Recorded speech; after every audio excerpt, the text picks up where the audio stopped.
जय हिंद मेरे प्यारे दोस्तों, हमारे इस चैनल नेक्स्ट टाइम में आपका स्वागत है।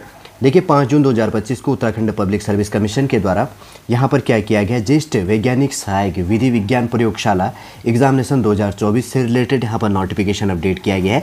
देख लेते हैं आपके जानने के लिए क्या इंपॉर्टेंट पॉइंट है यहाँ पर आयोग के द्वारा प्रोवाइड किया गया है। इसके अंतर्गत पे, इस क्लास के अंतर्गत पे आपके लिए हम यहाँ पर प्रोवाइड करने की कोशिश करेंगे। बनिए रहेगा इस क्लास के अंतर्गत पे। यदि आप नए हैं, यदि आपके द्वारा हमारे इस चैनल नेक्स्ट टाइम को सब्सक्राइब नहीं किया तो सब्सक्राइब कीजिए तथा बेल आइकन को प्रेस कीजिए, ताकि जो भी कंटेंट, जो भी इन्फॉर्मेशन हमारे द्वारा आपके लिए प्रोवाइड किया जाता है तो उसका नोटिफिकेशन आपके पास समय पर अवेलेबल हो जाएगा। ठीक है, देखिए उत्तराखंड लोक सेवा आयोग, जिसका हेडक्वार्टर हरिद्वार है, ऑफिशियल इसका पिन कोड है 249404। 5 जून 2025 को नोटिफिकेशन यहाँ पर अपडेट किया गया है। अगर बात करेंगे तो एतद द्वारा आयोग के द्वारा सूचित किया जाता है कि विज्ञापन संख्या, जो यहाँ पर विज्ञप्ति संख्या, कौन सी विज्ञप्ति संख्या है आप जान। अगर इसके अंतर्गत पे बात करें तो यहाँ पर क्या है कि 5 मार्च 2024 द्वारा क्या किया गया है, ज्येष्ठ वैज्ञानिक सहायक और विधि विज्ञान प्रयोगशाला समूह ख परीक्षा 2024 के लिए रिक्तियाँ प्रकाशित की गई थी, जिसके क्रम में अनुभागवार विज्ञापित रिक्तियों के सापेक्ष दिनांक 22 से लेकर 29 नवंबर 2024 को लिखित वस्तुनिष्ठ परीक्षा आयोजित की गई। लिखित वस्तुनिष्ठ परीक्षा के आधार पर अनुभागवार परीक्षा परिणाम निम्नवत घोषित किया गया। देखिए रिजल्ट यहाँ पर अनाउंस किया गया। सबसे पहले अगर बात करेंगे तो अपना रोल नंबर यहाँ पर देख लेना आप। अगर बात करेंगे तो बैलिस्टिक्स के अंतर्गत पे, सेक्शंस के अंतर्गत पे, जिसको प्राक्षेपिकीय अनुभाग कहा जाता है, ज्येष्ठ वैज्ञानिक सहायक के लिए यहाँ पर रोल नंबर अनाउंस है।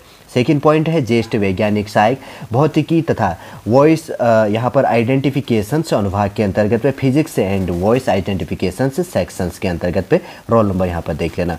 थर्ड नंबर की बात करेंगे तो यहाँ पर ज्येष्ठ वैज्ञानिक सहायक केमिस्ट्री डिपार्टमेंटल एक्सप्लोजिव्स बेस के अंतर्गत पे, विस्फोटक जिसको कहा जाता है। एंड अगर बात करेंगे तो 20 अनुभाग के अंतर्गत पे टैक्सिकोलॉजिकल जो यहाँ पर सेक्शन है उसके अंतर्गत पे, ठीक है ना, लॉजिकल जो डिपार्टमेंटल होता है इसको कहा जाता है 20 अनुभाग, उसका यहाँ पर है।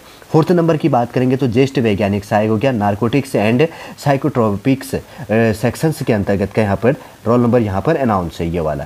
फिर उसके बाद में 5 नंबर की बात करेंगे तो ज्येष्ठ वैज्ञानिक सहायक और जीव विज्ञान अनुभाग एवं डीएनए अनुभाग के अंतर्गत पे, बायोलॉजी एंड डीएनए सेक्शन के अंतर्गत पे जो यहाँ पर 12 स्टूडेंटों का सिलेक्शन हुआ है, यहाँ पर ये अनाउंस किया गया है। ठीक है, फिर उसके बाद में ज्येष्ठ वैज्ञानिक सहायक है सीरम विज्ञान के अंतर्गत पे, एनडीडीएम के अंतर्गत पे, सेरोलॉजी के अंतर्गत पे और डीएनए सेक्शन के अंतर्गत पे टोटल 5 स्टूडेंटों का जो सिलेक्शन हुआ है, रोल नंबर ये है।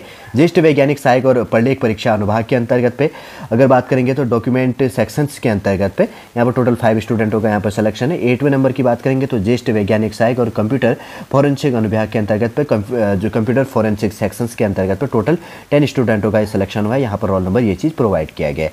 फिर इनके द्वारा क्या कहा गया है कि सेकेंड नंबर का पॉइंट है, अनारक्षित एवं अनुसूचित जाति की रिक्तियों के सापेक्ष उत्तराखंड महिलाओं के सफल अभ्यर्थी विज्ञापन में 08 अनुभागों की रिक्तियों के सापेक्ष अनारक्षित श्रेणी में रिजर्व्ड कैटेगरी में उत्तराखंड फीमेल के लिए आरक्षित किए गए 3 पदों एवं शेड्यूल कास्ट के लिए प्राक्षेपिकीय अनुभाग के अंतर्गत पे, बैलिस्टिक्स जो सेक्शन है पर के अंतर्गत पे क्या किया गया है, रसायन केमिस्ट्री के अंतर्गत पे और विस्फोटक केमिस्ट्री मतलब एक्सप्लोजिव्स एंड टैक्सिकोलॉजिकल जो सेक्शन है की रिक्तियों के सापेक्ष 37 आरक्षण के अंतर्गत पे एक रिक्त शेड्यूल कास्ट उत्तराखंड फीमेल के लिए आरक्षित है।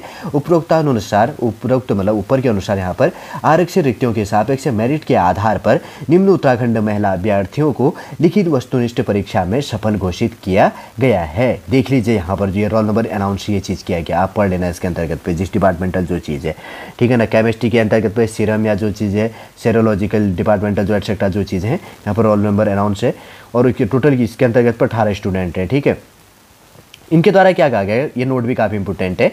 साक्षात्कार परीक्षा हेतु सफल उपरोक्त अनुक्रमांक के अभ्यर्थियों के ऑनलाइन आवेदन पत्र में किए गए दावों का परीक्षण साक्षात्कार से पूर्व संबंधित मूल अभिलेखों से किया जाएगा। यदि प्रमाण पत्रों से ऑनलाइन आवेदन पत्र में किए गए दावों की पुष्टि नहीं होगी तब अभ्यर्थन निरस्त करने से संबंधित कार्यवाही नियमानुसार की जाएगी। अभिलेख सत्यापन एवं साक्षात्कार तिथि इत्यादि से संबंधित विस्तृत दिशा निर्देश आयोग की वेबसाइट पर पृथक से आपके लिए प्रसारित की जाएगी। और सेकंड पॉइंट है, और आपके लिए भी डेट अनाउंस कर दिया जाएगा, इसको आपको ध्यान में रख लेना है यह भी सूचित किया जाता है कि सूचना के अधिकार अधिनियम के अंतर्गत प्राप्तांक से संबंधित सूचना अंतिम चयन परिणाम के पश्चात प्रदान की जाएगी। ठीक है, जब आपका डॉक्यूमेंट वेरिफिकेशन किया जाएगा तो उसके बाद में आपके लिए रिजल्ट, फाइनल जो रिजल्ट है उसको अनाउंस कर दिया जाएगा, आपके जो मार्क्स भी हैं तब अनाउंस कर दी जाएगी। ये चीज़ आपको क्या करना है, ध्यान में रख लेना है। इतना बेसिक सा पॉइंट था। यहाँ पर अगर बात करेंगे तो ज्येष्ठ वैज्ञानिक सहायक विधि विज्ञान प्रयोगशाला, जिसने फॉर्म फिल किया था समूह ग के अंतर्गत वैकेंसी थी, देख लीजिएगा अपना रिजल्ट यहाँ पर अनाउंस हो चुका है, किस डिपार्टमेंटल के अंतर्गत है, कितनी यहाँ पर क्या चीज़ें सिलेक्शन हुई हैं। अभी डॉक्यूमेंट वेरिफिकेशन के लिए अगर डेट अनाउंस होगा तो हमारी इस चैनल एक्सटेम पर आपके लिए प्रोवाइड करने की कोशिश की जाएगी। उम्मीद करूंगा दोस्तों सॉलिड रूप से इन्फॉर्मेशन आपको समझ में आ गया होगा। यदि आज का इन्फॉर्मेशन संबंधी कोई भी पॉइंटों पे अगर आपको कन्फ्यूजन या कोई चीज़ हो तो आप कमेंट के माध्यम से वापस पूछ सकते हैं। यदि आज का क्लास आपको अच्छा लगे तो लाइक कीजिए, कमेंट कीजिए और हमारे इस चैनल नेक्स्ट एम को सब्सक्राइब कीजिए। वापस हम नेक्स्ट क्लास के अंतर्गत आपसे मिलेंगे। जय हिंद, जय भारत।